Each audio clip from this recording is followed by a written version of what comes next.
Namo tassa bhagavato arahato samma sambuddhassa. Hello everyone. Today I would like to talk a bit about how we can do mindfulness practice during our daily lives. I will first do a brief introduction on mindfulness and then talk about a specific practice that we can do during our daily lives. So, mindfulness means being aware of and understanding what is going on in our lives, mainly through observing what is happening in our minds. When we think of mindfulness practice, we may mostly think about sitting down meditation. Actually, we can apply mindfulness during our daily life while we are doing many other activities as well. For example, we could practice mindfulness while we are walking, climbing steps, taking meals, doing household chores, or commuting. These are just a few examples, but there are many more occasions that we could practice mindfulness during our daily life. This doesn't mean that we shouldn't do sitting down meditation. We should definitely continue sitting down meditation practice if we are already doing that, or should start doing sitting down meditation if we haven't started yet. But practicing mindfulness during our daily activities is another way to do mindfulness. It may be a really good way to start getting into mindfulness as well. So, the main teaching on mindfulness and the detailed set of instructions on mindfulness is contained in a discourse called the Mahasatipatthana Sutta. Maha means long or elaborate in Pali. Now, Pali is the original language that the Lord Buddha spoke. Sati means mindfulness, Patthana means arousing, and Sutta or Sutra means discourse. So many teachings of the Buddha are contained in various suttas. The Mahasatipatthana Sutta contains the discourse on arousing of mindfulness. This sutra is divided into four main parts or four main ways that we can arouse mindfulness. The first and the last of these four main parts contain several subdivisions which describe the various ways that we can do mindfulness in further detail. Today I will only focus on one of these practices and will only do a very brief mention about the other parts, because if we wanted to go through all of the different practices contained in the Mahasatipatthana Sutra in detail, we will really need several hours at least. So the first main division in the Mahasatipatthana Sutra is called Kayanupassana. Kaya means the body, and so Kayanupassana means mindfulness on the body. There are several different mindfulness practices under Kayanupassana. For example, there is mindfulness on breathing, mindfulness on the positions of the body, mindfulness on the physical movements, and mindfulness on the body parts. There are 6 different ways of doing mindfulness on the body altogether in this section under Kayanupassana. The second major division is called Vedananupassana. Vedana means feelings, and so here we are doing mindfulness on feelings. In this practice, we observe or become aware of our feelings, which can be painful, pleasant, or neither painful nor pleasant. The third major division is called Chittanupassana. Chitta means the mind. Here we arouse mindfulness on the mind, which allows us to become aware of the different states of the mind. For instance, during our observation of the mind, we will identify whether the mind has passion, aversion, or delusion. There are several other states of mind described in this section as well. The fourth main division in the Mahasatipatthana Sutra is called Dhammanupassana. Dhamma means the teaching of the Buddha. It also means the truth, the reality, the way things work, or the mechanisms of nature. In other words, the way our body, mind, and the world in general work. Since the teaching of the Buddha is about how things work, we can say that Dhamma means either the teaching of the Buddha or the nature of things. Both of these meanings are really the same. So, in Dhammanupassana, we are practicing awareness on the way things work or on the natural mechanisms. There are 5 different subsections in Dhammanupassana. I wanted to focus on one of them today, and it is mindfulness on the 6 internal and external faculties. So, the 6 internal faculties are the 5 physical senses and the mind. The mind is taken to be the 6th sense and is not a physical sense.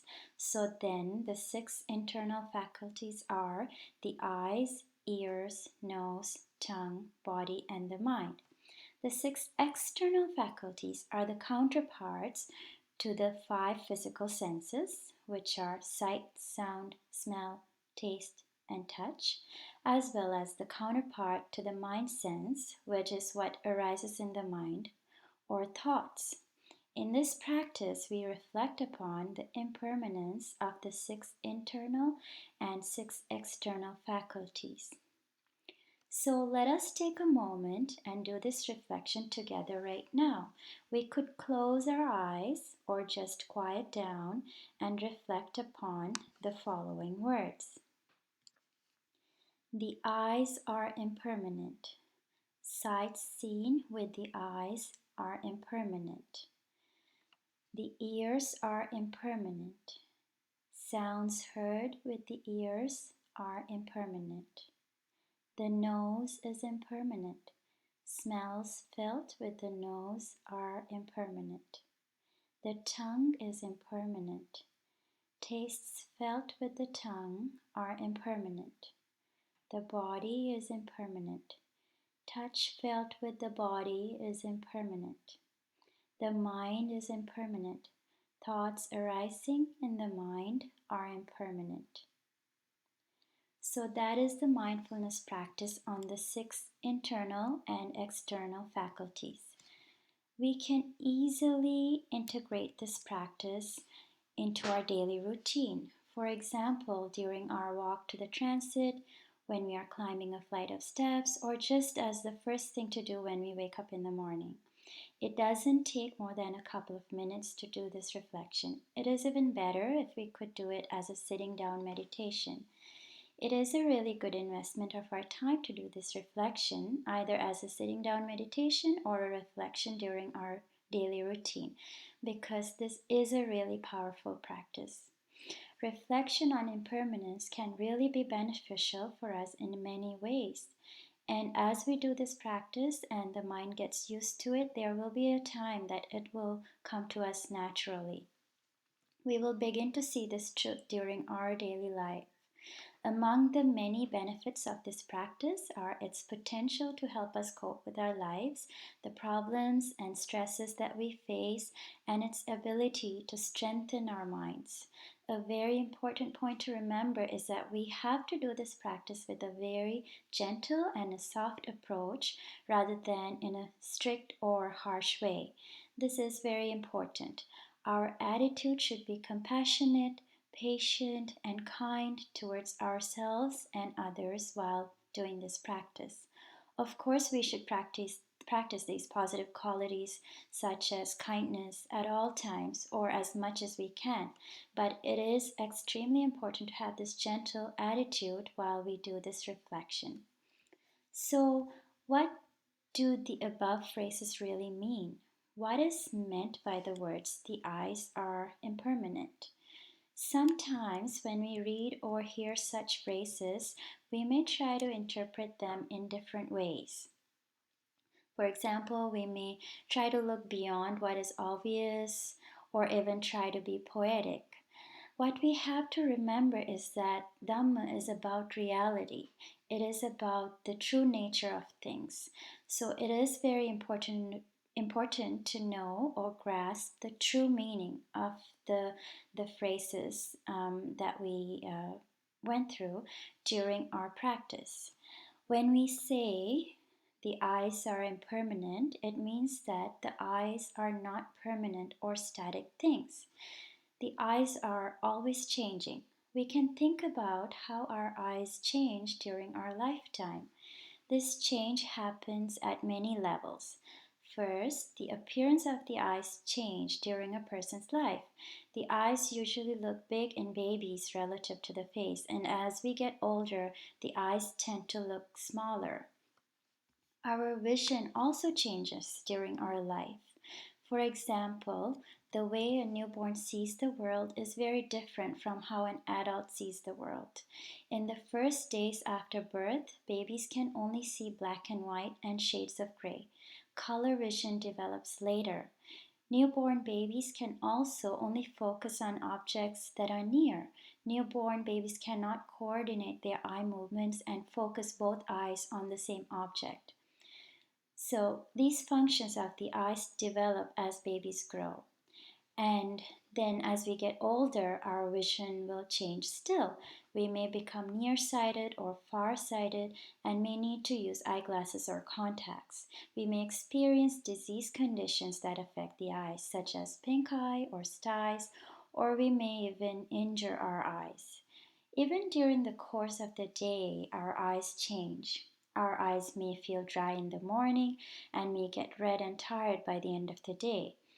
Our eyes even change moment to moment. We blink, we tear. Our eyes are constantly bathed in tears. Our pupils constrict or dilate in response to light, and the cells that are inside of our eyes are always changing. There are reactions happening inside of these cells that help us see.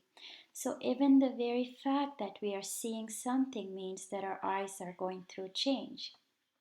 This is what eyes are impermanent means. It is a reflection on the true nature of the eyes. The eyes are constantly changing. They are not permanent or static. So sights seen with the eyes are also impermanent. Again, we can think about how this is true with what we know and what we are experiencing in our lives. Remember that Dhamma is about our lives. It is the truth about our lives. When we spend a bit of time reflecting on these truths, we can begin to see the Dhamma through our lives. For example, if we think about the view when we look out through our bedroom window, we can think about how different it looks during the different seasons. Even during the same day, it looks different in the morning, afternoon, evening, and night. There are changes that are long-term and changes that are short-term that we can see. Even the people we love look different over time as they age and as they go through their lives. Even our own image that we see in the mirror changes over time. It changes throughout the day as well. There are many more examples of how sights change. In fact, anything that we can see will change over time. So this is a universal truth. We can think about the ears, nose, tongue, body, as well as sounds, smells, tastes, and touch in the same way. Each of these things has a start and an end. And between the start and the end, they don't stay the same, they change.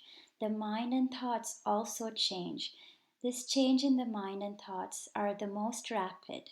They change faster than any of the other five physical sense faculties and their counterpart external faculties. So if we ever have the opportunity to learn the teaching of the Dhamma called Abhidhamma, we will be able to learn exactly how each of the above faculties change in minute detail and how these changes happen very rapidly each moment. This will definitely further help us to gain a very deep understanding of the impermanence in our lives.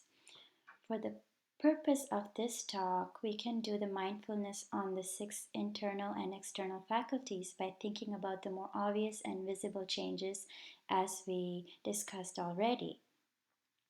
Now, one can think that this is all very obvious and we already know this. Yes, that is true, but the thing is that the mind works in a very specific way.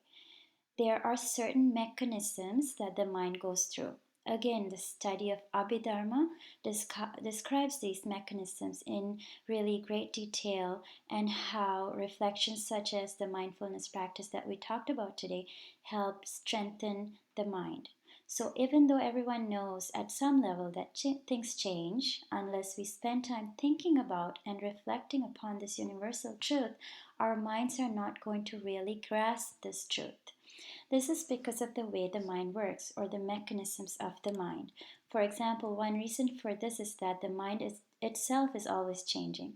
So we really need to spend time thinking about this truth about impermanence until it really sinks into the mind. This will help to arouse positive qualities of the mind. The main goal of Buddhist practice is to eliminate the negative qualities of the mind, arouse positive qualities of the mind, and to completely purify the mind, which will lead to the complete freedom from all suffering. So, practicing mindfulness is one of the main steps in the path to achieving this goal.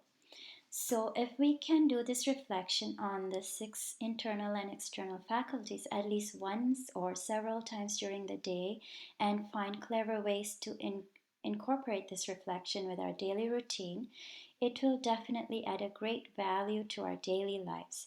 It will help us live a happier life now and in the future, which is what ultimately we all want. So, the time to start is here and now. May this reflection help bring true happiness and peace into your lives. Sadhu, sadhu, sadhu.